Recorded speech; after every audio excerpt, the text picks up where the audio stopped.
માં હિંગળાજ માણેકનાથ બાવજી મહારાજના તમે દર્શન કરવા જાઓ અને મઢી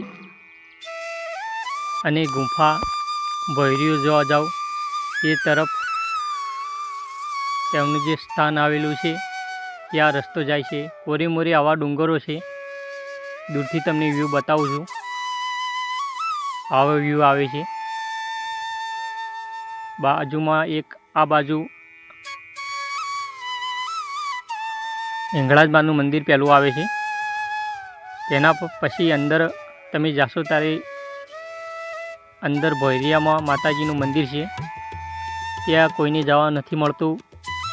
ત્યાંના જે મહંત શ્રી મહારાજ હોય છે તે ભોયરિયામાં જઈ શકે છે અને બીજા કોઈને જવા નથી મળતું.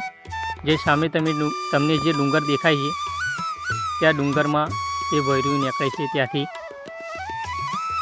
તો તમે એકવાર જરૂર ત્યાં જજો અને દર્શન કરજો બા હિંગળાજના અને માણેકનાથ મહારાજના દર્શન કરજો તમે અને તમારું મન પ્રફુલ્લિત થઈ જશે. પવિત્ર જગ્યા છે. એકવાર તમે જરૂર જાજો દર્શન કરવા. તમને મજા આવશે એવી જગ્યા છે અને ફરવા જેવી જગ્યા છે. જય માતાજી, જય ગોગાજી.